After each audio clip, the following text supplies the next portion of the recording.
Hi, I am Dr. Polly. I'm Dr. Dotson. Oh, I'm Dr. Sawyer. And I'm Dr. Moultrie. And today we are going to be covering Jennings versus the Board of Art.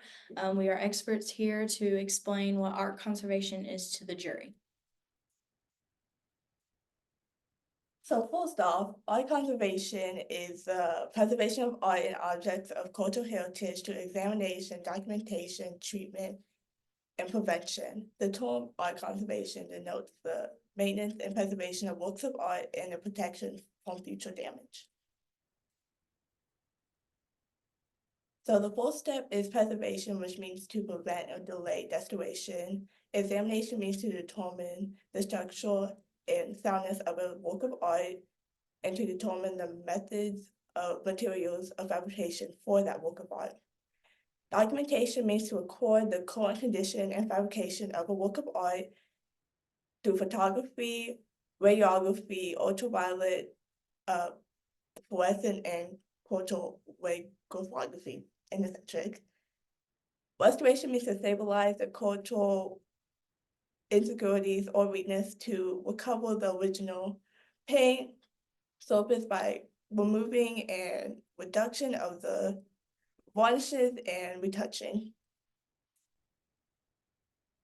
So the types of products that are used are most modern chemicals, and those can include vacuums and fibers, adhesives, leather and metal cleaners, brushes, polishers, solvents, dry cleaners, cloth, and waxes. So the major companies in art conservation, the first one is the Metropolitan Museum of Art. They're out of New York, and their top three most famous pieces of art are the first one in the middle, which is Looking in the Mirror, which was made in 1787. The one on the top right, which is Washington Crossing the Delaware, made in 1851. And on the bottom left, or the bottom right, is The Death of the Socrates, which was made in 1787. Next is the Smithsonian Institution out of Washington, DC. Their top two pieces of art are the Nuestra Senora de Belén, made in the late 18th century, and then the Peacock Room, which was made between 1876 and 1877.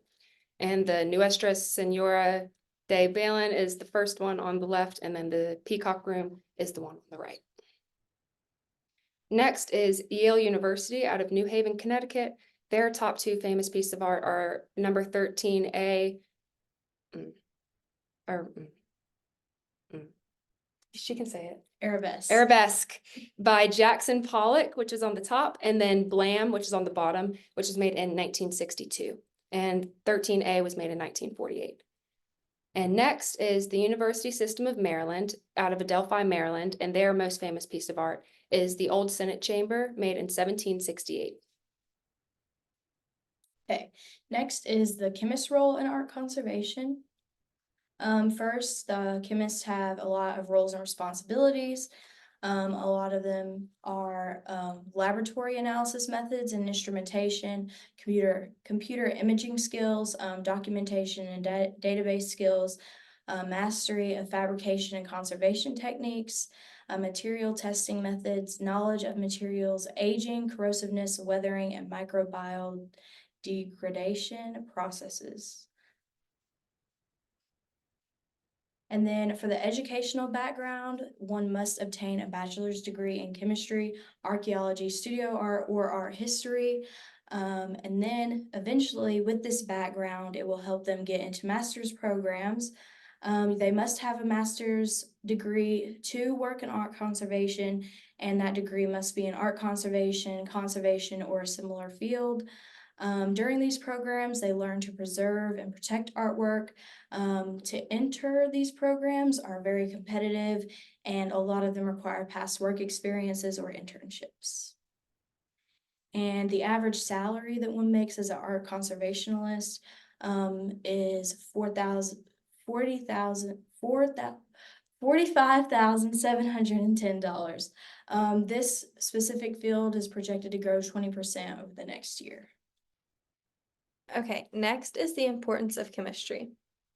So chemistry's critical roles is understanding the chemical composition of the paints and materials used in sculptures and other pieces. This allows conservators to know how to restore and preserve these delicate materials. Having that understanding is vital for preservation and for the present preservation and integrity and authenticity of these priceless pieces of art.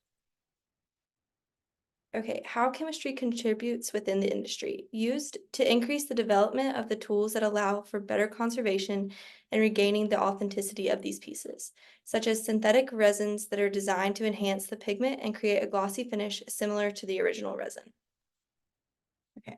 And a brief summary of everything we've talked about is that art conservation is the maintenance and preservation of certain artworks. There are a lot of different products used in arts conservation. And again, some of these items are vacuums, filters, adhesive removers, leather and metal cleaners, brushes, polisher, resin, etc. The 5 major companies in art conservation are the Metropolitan Museum of Art, Smithsonian Institution, Yale University, and the University System of Maryland. Chemists in art conservation have to have many different skills. And again, some of the main skills are laboratory analysis methods, documentation, mastery of fabrication and conservation methods, and etc. You must have a bachelor's degree in a chemistry or related field and must also have a master's in conservation and similar fields.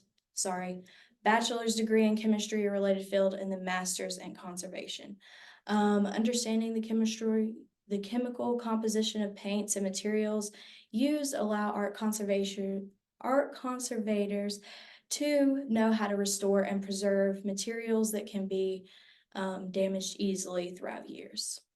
And then we have our works cited. And that is it. Thank you. Thank you. Thanks, guys.